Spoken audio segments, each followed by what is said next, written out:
بتتطلب هذا، إذا أصبح واقع لابد إن احنا نتعامل معاه. فنتعامل معاه في هذه الحدود.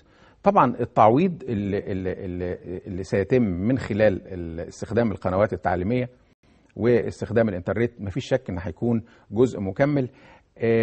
هذا النموذج ده نموذج أول مرة بيتم تقديمه، وطبعا كلها قابلة للدراسة. احنا بنتابع مع المدارس، بنتابع مع مركز المناهج، بنتابع مع الإدارات كلها في تطبيق هذا النموذج. هل بتتمنى أن النموذج ده يستمر؟ هل ده هو النموذج الأسلم والأصح في العملية التعليمية في تقديرك دكتور يوسف؟ احنا الحقيقة بدينا بأسلوب التعلم النشط. التعلم النشط معناه أنه التلميذ بيكون مشارك، والمشاركة التلميذ ووجود هذه المنظومة يعني التوقع أن يكون فيها مفيش شك تأثير إيجابي على الطالب في مراحل التلميذ يكون مشارك وهو موجود في داخل المناخ المشاركة، في داخل مناخ المدرسة، ده اللي مقصود. ويكون أيضا عنده قدرة على التعلم.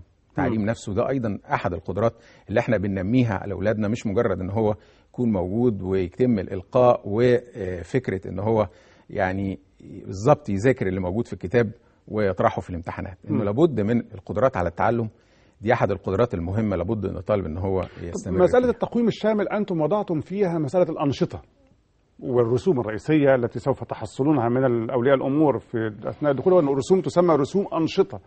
السؤال هو أين ستكون هذه الأنشطة في ظل هذا النموذج الذي تتحدث عنه دكتور جمال؟ هو ده مهم، لأنه الحقيقة أصبح النشاط جزء أساسي، وإحنا بنتكلم على نموذج فيه 50% على الأنشطة و50% على امتحانات نهاية العام. بالظبط. والأنشطة فيها أنشطة شفوية وأنشطة تحريرية وأنشطة عملية، إنما لابد أن يستمر ده مع تقليل المساحات اللي موجودة. وعرض على لكل مدرسة في 7 أنشطة، لابد أن الطالب يمارس 3 من الأنشطة، لأنه إمكانيات المدارس ليست متساوية. إنما ما فيش أي مبرر أن لا يكون هناك نشاط للمكتبة أو نشاط الصحافة المدرسية أو النشاط الإذاعة المدرسية. إذا كانت إمكانيات المدرسة بتسمح بالأنشطة الفنية، الأنشطة الرياضية، يعني كل الأنشطة لابد أن تستمر.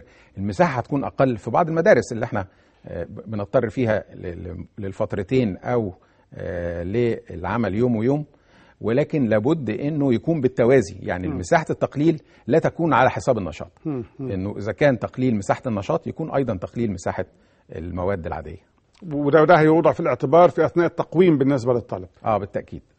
طيب، هنا احد الحلول اللي طرحتها وذكرتها عده مرات ونتابعها باشكال مختلفه هو وضع القنوات التعليميه باعتبارها احد العناصر الداعمه هي والشبكه الانترنت في العملية التعليمية.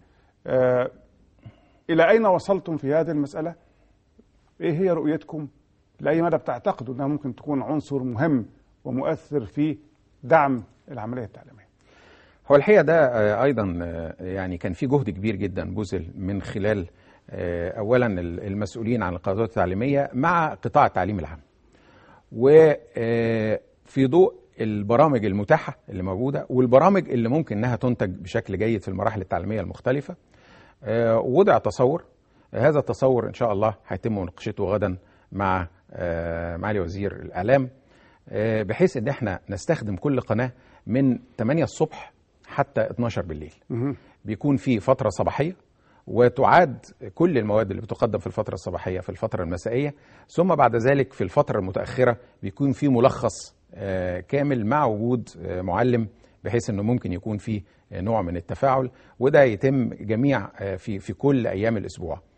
قناة بتخصص للابتدائي، وقناة للاعدادي، قناة للثانوي، وقناة للتعليم الفني. هل دي بتصل لكل انحاء الجمهورية دكتور جمال؟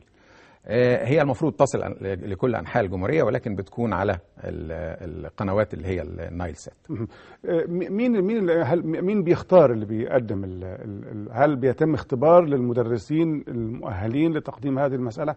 ايه معايير الاختيار اللي بتتم للمدرسين اللي بيقدموا بالحكاية؟ بيختار طبعا عدد من المدرسين اللي هم متميزين معروفين بقدرتهم على الإلقاء. هل في لجنة بتختار ده؟ انا بتكلم مش هنجيب نجوم سينما وتلفزيون عشان يقدموا، ولكن السؤال هل هناك لجنة بيتم اختيارها؟ ايه هي المعايير الاختيار بالنسبة للناس؟ طبعا بيكون في لجنة، وبيكون فيها المفروض المسؤولين عن المواد مع من خلال قطاع التعليم، انما الحقيقه انه في بعض الموضوعات محتاجه لانتاج اكتر، لان احنا بنتكلم على يعني مواد كانت بتعتبر مواد داعمه، النهارده عايزين نخليها مواد وفتره بتشرح الموضوع كله بتفصيل، يعني ليس مجرد ماده داعمه لمده 20 دقيقه بتدعم ما هو موجود في المدرسه. انا عايز انها تاخد كل هذا التفصيل وتبدا من اول يوم في الدراسه وتستمر خلال السنه كلها مع نفس توزيع المنهج اللي موجود على مستوى الجمهوريه.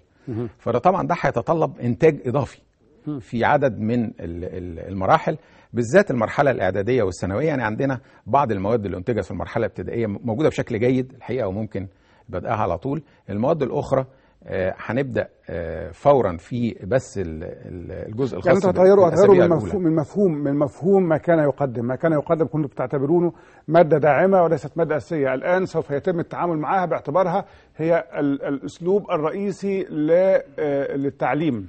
بيكون فيها تفصيل اكتر في الشرح، ليست مجرد بتعتمد على حل مسائل مثلا فقط، ولكن بيكون فيها شرح وبيكون فيها امثله وبيكون فيها حل مسائل، يعني كما هو متبع في الحصص العاديه. طب السؤال هنا، في حاله ما لو تقرر اغلاق فصل او مدرسه لمده اسبوعين زي ما حضرتك ذكرت منذ قليل، سؤال هنا، عندما تعود الدراسه لهذه المدرسه او لذلك الفصل بعد اسبوعين، هل هيبدا من حيث انتهى وتوقف في الدراسه ام انه هيمشي مع البرنامج المفترض ان تكون ملتزمه به كل المدارس الجمهوريه؟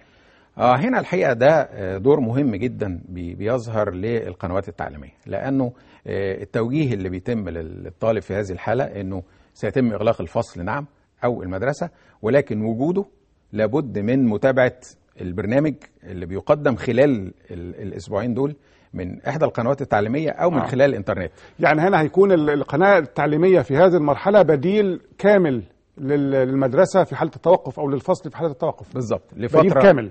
لفتره محدده، بحيث انه بمجرد عوده الدراسه في الفصل او في المدرسه بيكون في مراجعه لما سبق في خلال الاسبوعين، بحيث انه المنهج الدراسي والمحتوى يتم تقديمه بنفس الشكل اللي بيقدم به في باقي المدارس. ايه دور الانترنت في هذه المساله؟ الانترنت دور مهم قوي، ان كل هذه المواد اللي بتقدم ممكن ايضا انها هتكون موجوده في موقع، والحقيقه عندنا اكثر من موقع هيبتدي يقدم هذا.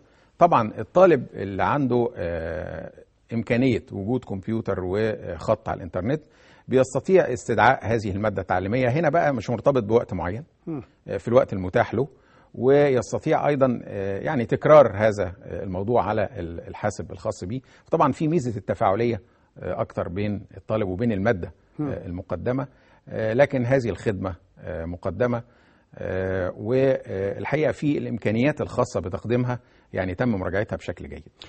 هي في بعض التلامذه والطلبه يعني دمهم خفيف في طرح المساله، فقالوا عايزين نرجع ارفعوا دفاتر الغياب، فهتلبوا الحكايه دي ولا مش هتلبوها؟ هو لازم الحقيقه التعامل مع قضيه الغياب دي بشكل مهم. اولا لازم حصر الغياب، والحقيقه احنا عدينا يعني نماذج على الكمبيوتر، انه المدرسه يوميا لابد انها يكون في تقرير من كل مدرسه يصل الى الوزاره مباشره عن حاله الغياب اللي موجود فيها، سواء غياب لسبب طبي او غياب عادي، لانه الحقيقه الغياب بيتابع من ناحيتين، من ناحيه تعليميه ومن ناحيه صحيه، انه يهم وزاره الصحه انها تعرف الغياب